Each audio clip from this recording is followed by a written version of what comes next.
Okay, in this video, we're going to look at how to work with random numbers. Uh, so in this case, we're going to use a built-in object in JavaScript referred to as the math object. You just type math to get to it. And if I press dot after that, I can access different things. So for instance, dot.pi is pi. That's how I can access that number in JavaScript. There's other constants.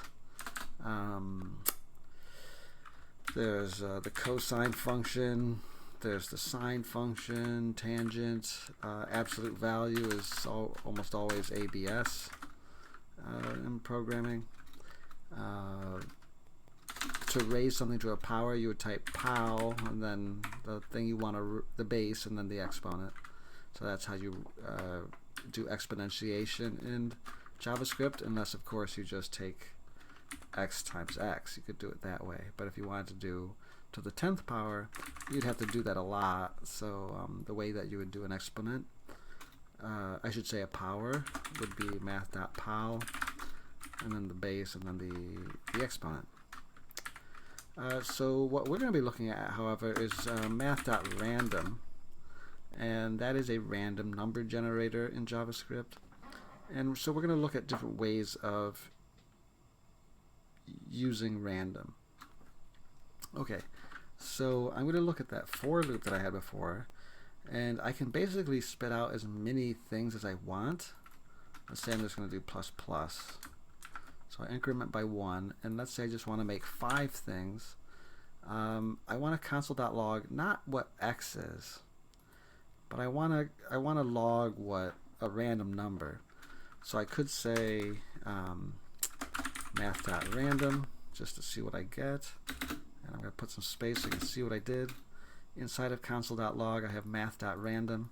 If I save that and I run it, I will get 5 random numbers. Something to note about these random numbers is that they could be anywhere between 0 and 1, so they are decimals, and they're quite long. There's many digits, but that's really all you need. From that, you can make any sort of random number you want with other things built into JavaScript. Or the math object in JavaScript. Okay, so I've made random numbers. Well, maybe you want a random integer. Well, the very next number here is an integer. So all I have to do is say times 10. And that would give me a, well, let's run it. So I've just moved the decimal place to the right one spot. And I could round, depending on if I want to be between 0 and 10 or 0 and 9, if I want to output that.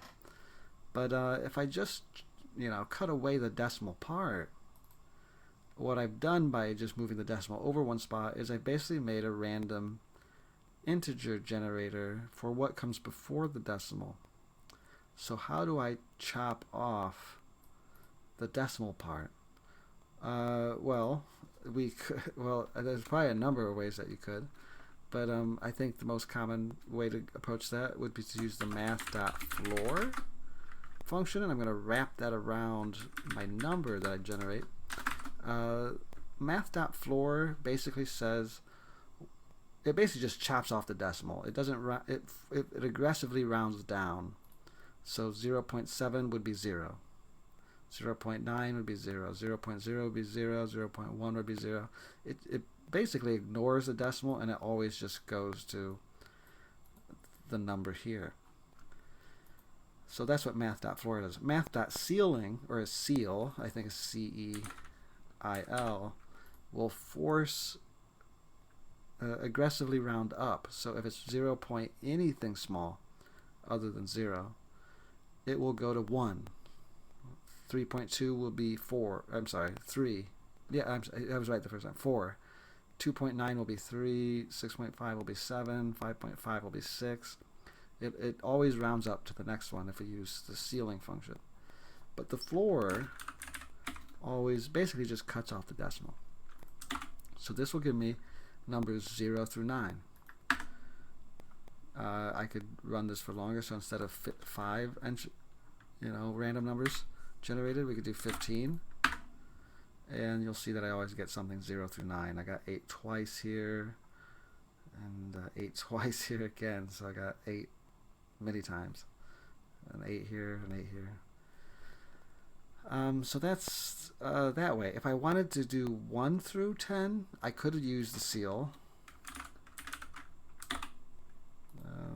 Lagging.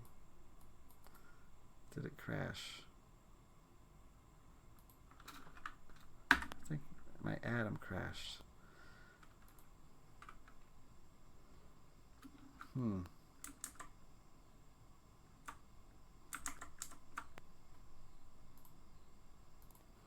Okay, it popped right back up right after I paused it.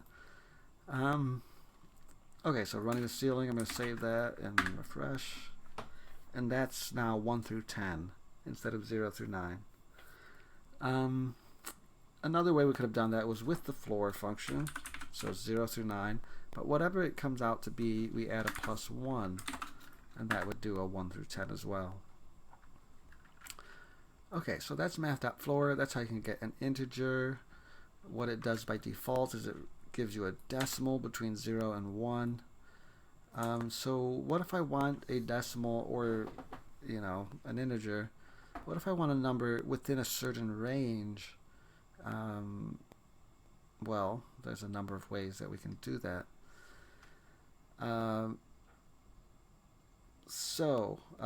If you think about what math.random does is, let's say you got this number line, and I have 0,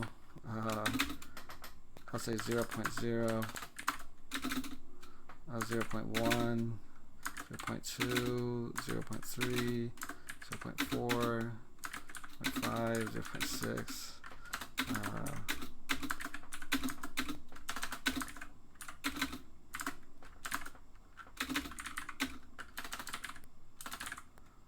This may not be what is useful. I don't know if it's worth my time to waste doing that. But anyway, let's say you've got something 0 through just shy of 1 actually, but it kind of is 0 through 1. So I can create a scattering of numbers in this range using just math.random. Between 0 and 1, I get a decimal. Okay, what if I don't want something like that? I want I want to think of these numbers.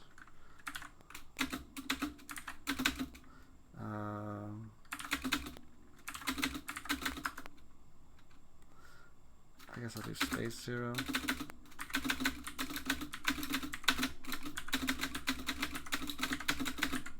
Okay, so let's say I got this number line. So what I'm seeing here is a zoomed in version of this. Okay, so I got numbers all in this range. Let's say you generate 100 numbers. Well, let's say I don't want numbers in that range. Let's say I want numbers in this range, 2 to 3 instead of 0 to 1. Well, whatever numbers I get, if I just add 2 to them, they will be in that range. Because if I look at the lowest number I could get, 0, if I add 2 to that, I'll be at here. And if I take the highest number in the range, 1, and I add 2 to that, I'll be at 3.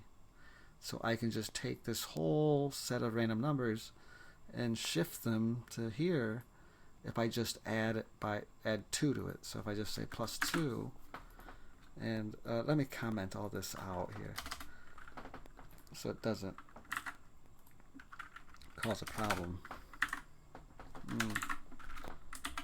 Okay, so now you can ignore all that. As I go through my 15 values, 15 runs of this program, each time it's going to generate a random decimal but add 2 to it. So you'll notice now I have decimals between 2 and 3. So I was able to shift this into this just by adding 2 to math.random. Well, what if I want to, instead of 0 to 1, I want to do 0 to 5? What if I want to widen the range? Just do times 5. That's exactly what... Oh, I shut off the number lock. If I just multiply it by 5, any number in this range will now go to this range, because what happens? I have all these values in between 0 and 1. My smallest possible one will be 0. What's 0 times 5? Well, it's still 0. So the left side of my range doesn't move. But what's the high side? The highest number I could get is a 1. Times 5, that maps to 5. So 0 stays at 0, but 1 moves to 5. Everything between 0 and 1 will map somewhere in between 0 and 5 now. So what if I had 0.1? That'll map into 0.5 if I multiply by 5. 0.2 will map to 1 itself. 0.3 will map to 1.5. And basically if I get to 1 and I multiply by 5, that'll map to 5. So I'm basically taking this range, and with times 5, I'm stretching it into 0 to 5. I keep missing the last one. I'm stretching this into this. I did that with times 5. Well, what if I do times 5 plus 2? If I do it that way, well, then I'm going to take this range, I guess I'm starting with this, map it to this, and then shift it over 2. So now it's not 0 to 5, it's 2 to 7. So you can stretch it, you can shift it, I can move it left if I subtracted, I can make it skinnier range if I divided by 5, then it's only going to go from here to there instead of the full range of 0 to 1. Oops, I can't have a star there. So that's kind of how the math.random thing works, is that you can generate random numbers, and you can make numbers in a particular range. And of course, if you want those to be integer numbers instead of decimals, you can use things like math.floor and math.ceiling. There's also math.round. Rounding works in school, so hopefully that makes sense.